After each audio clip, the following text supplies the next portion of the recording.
नमस्कार। बीएड द्वितीय वर्ष की क्लासेज में मैं परवीन आपका स्वागत करती हूँ। पिछली कक्षा में हम बहुबाधिकता के बारे में अध्ययन कर चुके हैं कि बहुबाधिता कहते किसे हैं और बहुबाधिता कितने प्रकार की होती है।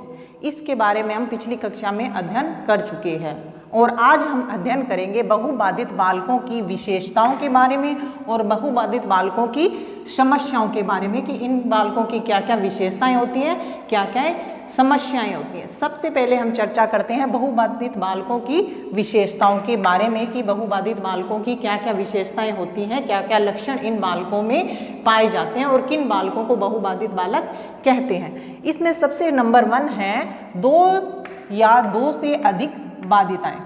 2 या 2 से अधिक बाधिताएं। एक बहुबाधित बालक वह होता है जिसमें कम से कम 2 या 2 से अधिक बाधिताएं होती हैं, वह बालक कहलाता है बहुबाधित बालक। यानी कि एक ही समय में एक बालक एक साथ अंधा या बहरा हो, अंधा बहरा या गूंगा हो, या उसमें कोई शारीरिक विकलांगता हो और साथ में उसका मानसिक विकास भी कम हो, तो वह सब बालक कहलाएंगे बहुबाधित बालक। यानी कि वो अपनी शारीरिक विकलांगता के साथ साथ मानसिक रूप से भी विकलांग है।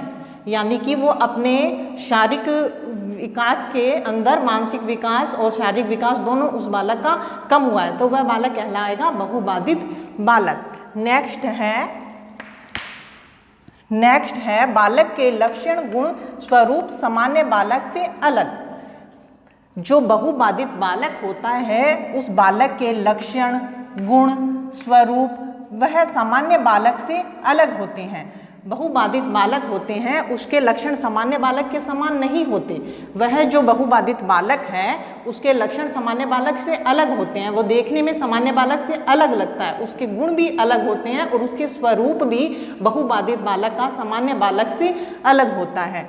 नेक्स्ट है शारीरिक, मानसिक, भावनात्मक एवं सामाजिक आधार पर अलग।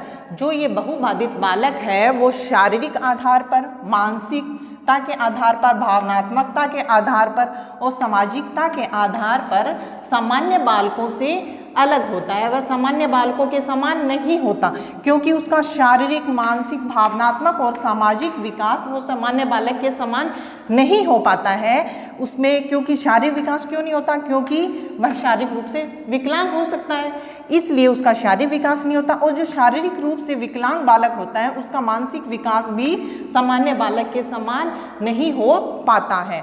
उस शारीरिक और मानसिक विकास के कारण उनका भावनात्मक और सामाजिक विकास भी कम होता है। तो जो ये बहुबाधित बालक है इस बालक का शारीरिक, मानसिक, भावनात्मक और सामाजिक विकास सामान्य बालक से अलग होता है। नेक्स्ट है विकास की धीमी गति। जो ये बहुबाधित बालक है इनकी सामान्य बालकों के अकॉर्डिंग विकास की गति धीमी होती है। सामान्य बालकों के समान इनका पूर्ण रूप से विकास नहीं हो पाता है, इनकी विकास की गति धीमी होती है क्योंकि ये सामान्य बालकों के साथ अपने आप को एडजस्ट नहीं कर पाते हैं। सामान्य बालकों के साथ हर टाइप का कार्य नहीं कर पाते हैं। जैसा कोई सामान्य बालक है वो शिक्षा अच्छे से ग्रहण कर पाएगा, लेकिन वह यह नहीं है कि जो शारीरिक रूप से विकलांग बालक है वो शिक्षा अच्छे से ग्रहण कर पाए। इसलिए इन बालकों की जो बहुबाधित बालक हैं इनकी विकास की गति सामान्य बालकों के अकॉर्डिंग कम होती है, धीमी होती है। नेक्स्ट है सामान्य शिक्षा कक्ष एवं सामान्य शैक्षिक गतिविधियों से पूर्ण रूप से लाभ नहीं उठा सकते। कौन नहीं उठा सकते लाभ?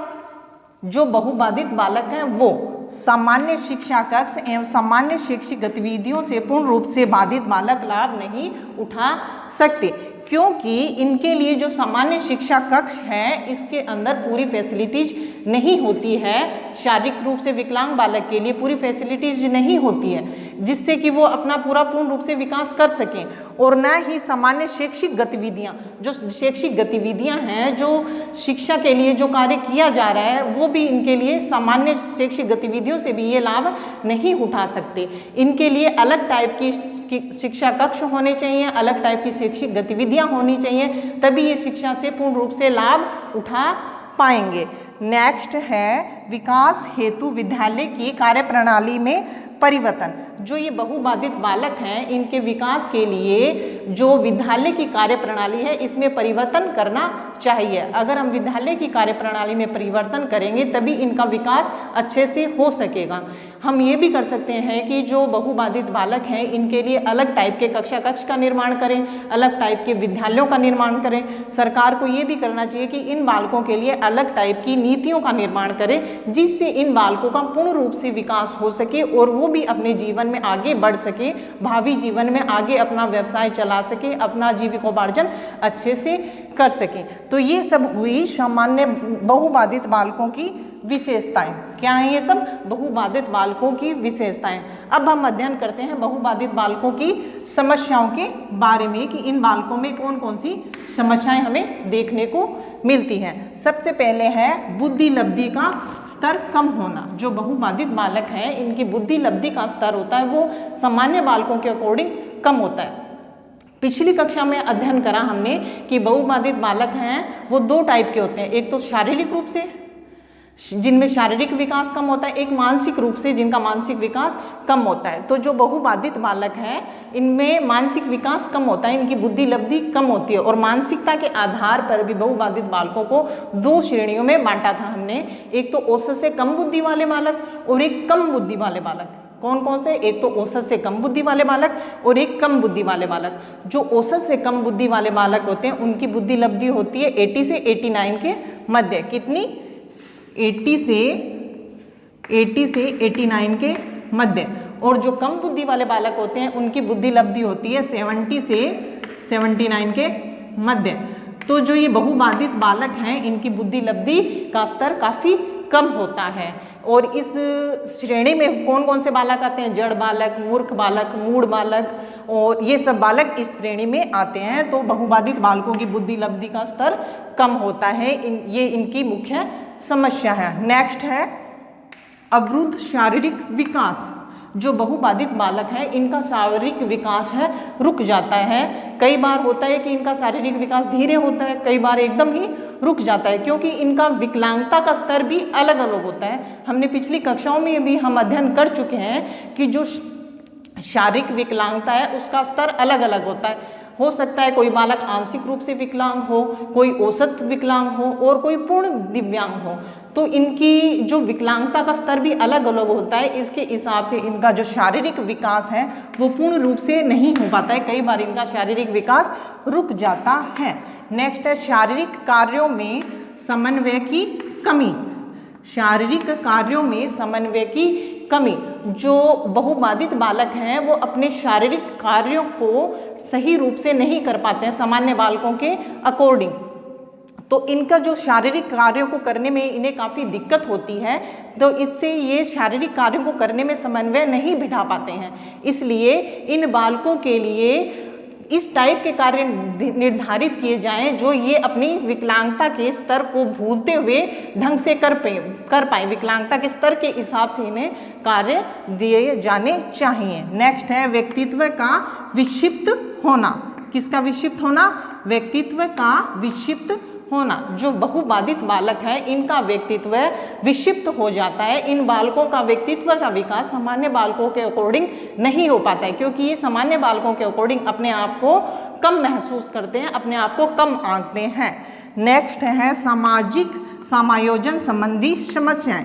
जो बहुबाधित बालक हैं इनके आगे समाज में समायोजन करने में समस्या आती है। वह अपने आप को समाज के अंदर सामान्य बालकों के हिसाब से समायोजित नहीं कर पाते हैं क्योंकि वो अपने आप को कम आंकते हैं, अपने आप को सामान्य बालक के अकॉर्डिंग कम समझते हैं। उनमें हीन भावना होती है कि हम सामान्य बालकों के हिसाब से नहीं हैं। कई बार ये भी देखते हैं हम कि किसी शारीरिक और रूप से विकलांग बालक को देखते सामान्य बालक हंसता है, उसकी हंसी उड़ाते हैं। समाज के अंदर यही धारणा बनी हुई है कि जो सामाजिक रूप से विकलांग शारीरिक रूप से विकलांग बालक है वह यह कार्य सही प्रकार से नहीं कर पाएगा। तो उन बालकों को यह करने के लिए रोकना चाहिए। उन्हें यह नहीं होना चाहिए कि ये भगवान की देन है, ये उन बालकों का दोष नहीं है। कि उनमें जो विकलांगता आई है वो बहुबाधित बालक हैं, ये उनका कोई दोष नहीं है। उनको बहुबाधित बालकों की ये समझना चाहिए, ये उन्हें भगवान ने दी है। हो सकता है कोई सामान्य बालक आगे आने वाले जीवन में वो भी विकलांग हो जाए, कुछ भी हो सकता है, कोई एक्सीडेंट हो जाए, कुछ भी हो जाए। तो हमें कभी भी किसी भी अपने से कम जो बालक है उस पर हंसना नहीं चाहिए। यह है सामाजिक समायोजन संबंधी समस्याएं। अब है व्यवहार में विचलन।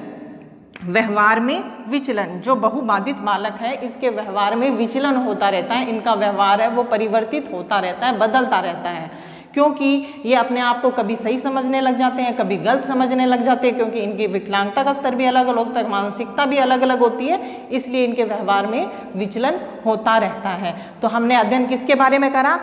बहुबाधित बालकों की समस्याओं के बारे में हमने अध्ययन करा और बहुबाधित बालकों की विशेषताओं के बारे में हम अध्ययन कर चुके हैं। आज के लिए इतना ही। अगर आपको मेरी टीचिंग अच्छी लगी हो तो इस चैनल को लाइक करें, शेयर करें, सब्सक्राइब करें। धन्यवाद।